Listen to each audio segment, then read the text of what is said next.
Back in the 1960s, Hammer Films took an interest in remaking the great King Kong. In the early 1970s, Universal had a similar interest. Both of these films would have involved stop-motion monsters created by experts. Unfortunately, neither of these films were ever made, so we got Paramount's version of King Kong instead, which starred a man in a gorilla suit. Adverts for the film told of a full-size animatronic Kong which was going to be used, and it is in the film for about 10 seconds, which is probably just as well considering it's so lifeless, inanimate, and bears only a slight resemblance to the man in the suit version.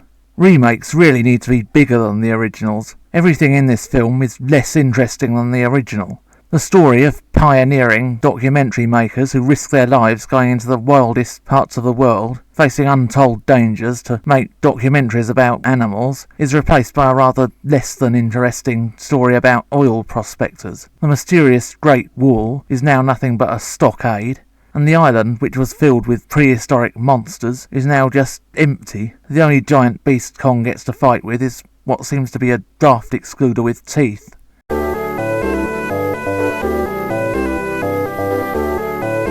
Apparently, the snake was so immobile and lifeless, the man in the gorilla suit had to more or less operate it like a puppet.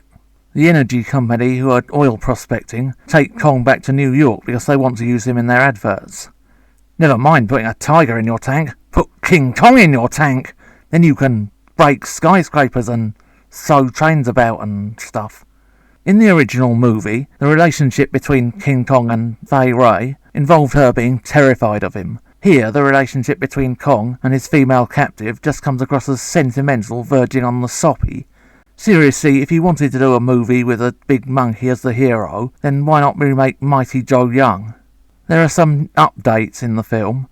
For example, Kong walks into power lines. Kong now climbs the World Trade Center. Also, he is attacked by military helicopters.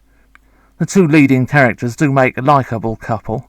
And this movie has a fantastic soundtrack, which adds great atmosphere to it, and is also available on CD and well worth tracking down. There are also some genuinely good images in this film. For example, the men being cast into the abyss, and also the Twin Towers morphing into Kong's island home is a genuinely haunting moment. There are also some great views of New York at night. But unfortunately, all through this film you're just wondering what might have been. For me and many others, the 1933 King Kong will always be the definitive article. This, although watchable, is a poor substitute. Nice try, but no banana.